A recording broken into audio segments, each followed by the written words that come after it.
we will never the problem. It's not that Ukraine is stopping all the negotiations. These complicated questions about how to stop Russia and how to make sure that they wouldn't attack again were not answered. There is not a politician in the world who stepped up and said, well, okay, this is how I think we would resolve that. This is why we should always return to answering those questions and then talking about, okay, what would be situation on the ground? Because I'm afraid to say it, but the situation at the battlefield right now is changing. And because, again, Russia is throwing massive forces into that, we don't know where we will be at the point of negotiation. Very, very important story in The Times. The Times has got a really interesting story saying that President Trump's envoy to the Ukraine, General Keith Kellogg, has said that the country could be partitioned, almost like Berlin after World War II, as part of a peace deal. General Keith Kellogg suggested that British and French troops could adopt zones of control in the west of the country as part of a reassurance forth with Russia's army in the occupied east. Well, joining us now is Kira Rudik, who is a Ukrainian Member of Parliament. She often appears on this station. She's the leader of the opposition, the Holos Party in Ukraine. Kira, welcome to the show. Thank you so much for joining us. Hello, Aisha, and thank you so much for having me. What is your reaction to this suggestion of sort of partitioning Ukraine? Well, when I first have seen and read the article, I was just thinking, oh, it seems like 100 days that President Trump gave to Special Envoy General Kellogg are almost over, and they're just trying to figure out something, right? Well, so idea about splitting Ukraine is obviously outrageous, and it doesn't answer a very simple question. So a general is talking about what would happen post-ceasefire or post-peace deal. However, as of right now, no person from Trump's administration is able to bring Putin to the table of negotiation and to this ceasefire.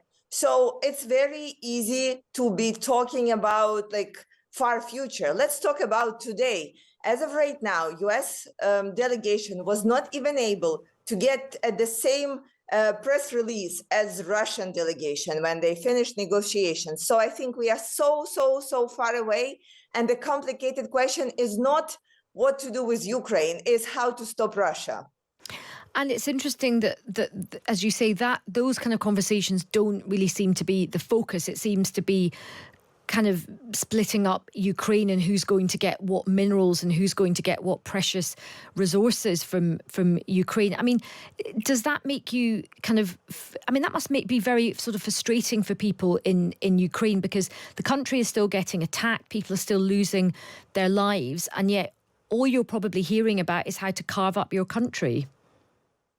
Yeah, you know, Aisha, for me as for a politician, the most complicated right now is probably to talk to people from the front line who are asking those questions like what's going on?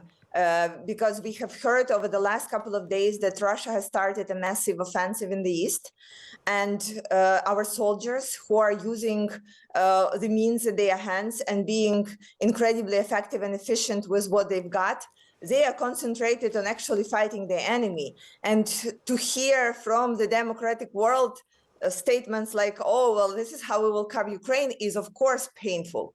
But, you know, what we hope for is that there was so much fuss and discussions in the air over the last couple of weeks that basically ended nowhere from the new administration. We just hope that at some point they will stop looking at the illusions and start looking at the facts that we are able to present.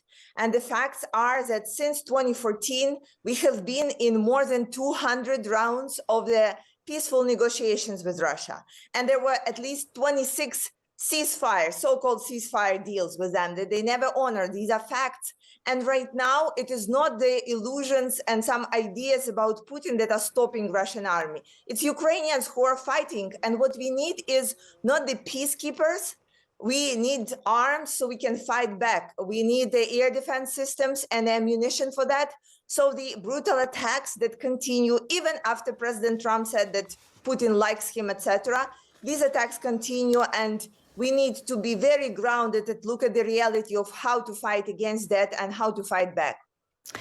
And look, in part of these, slightly so, as you say, premature plans. It feels like what Keith Kellogg is saying, that Ukraine would have to concede Crimea in his vision. Does that seem something which is plausible to you? Again, Aisha, I think everyone is again talking a lot about what Ukraine is ready to give up, right? But nobody is talking about the most important thing is the security guarantees as how we will all together assure that Russia would not attack again. And this is the baseline that should be there. And then we can be talking about like, well, what will be the status of the territories that we cannot get just yet or cannot return just yet. But we will never the problem. It's not that Ukraine is stopping all the negotiations. These complicated questions about how to stop Russia and how to make sure that they wouldn't attack again were not answered. There is not a politician in the world who stepped up and said, well, okay, this is how I think we would resolve that. This is why we should always return to answering those questions and then talking about, okay, what would be situation on the ground? Because I'm afraid to say it, but the situation at the battlefield right now is changing. And because again, Russia is throwing massive forces into that. We don't know where we will be at the point of negotiation. And from what we see, we are very far away from there. Well, look, Kira, it's always good to catch up with you. Thank you very much for your time. That's Kira Rudik, Ukrainian MP, leader of the opposition Holos party in Ukraine. Someone's messaging saying Kellogg is barking. And Scott says, crazy idea to partition Ukraine. All it will do is create another potential flashpoint, just like Berlin in the Cold War. All it will do is kick the problem into the long grass. There was no way. Russia was never going to go in. And they went in because of a lot of reasons, and so many people are dead. Far more people are dead than you're reading about. You know, when they blow up all these cities, all those cities they look like demolition sites. Every single building is down. All of those beautiful golden towers that are 1,000 years old, they're lying on the ground in smithereens, blown to smithereens. There's nothing left of them. Mr. President, are there areas specifically of Ukraine that you're talking about in giving back, specifically Crimea? Have you gotten to those details yet on such an agreement? Well, you mean the areas that were taken? Yes. There are a lot of areas that were taken. Yeah, we've talked about it. A lot of the sea line has been taken, and we'll be talking about that, and we're going to see if we can get it back, or get a lot of it back for Ukraine, if that's possible. We'll be seeing about that. Okay? One last one. Thank you very much, everyone. Thank you, Fred. Thank you, Fred. We're heading out. To focus first of all on air defense for Ukraine. We truly need it. 10 Patriot systems, the free wall has them. What is needed now are political decisions to make them work for peace. We need that result. We have information that at least several hundred Chinese nationals are fighting as part of Russia's occupation forces. This means Russia is clearly trying to prolong the war, even by using Chinese lives.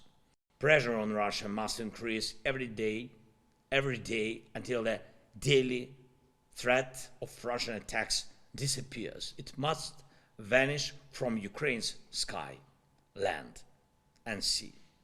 It must end at the negotiation table. Only the most difficult conditions for Russia on the battlefield and in international relations can force it to do what's needed for a true peace. And today marks exactly 1 month since Russia rejected the US proposal for a full and unconditional ceasefire. 1 month that has made it completely clear Russia is the sole cause of this war.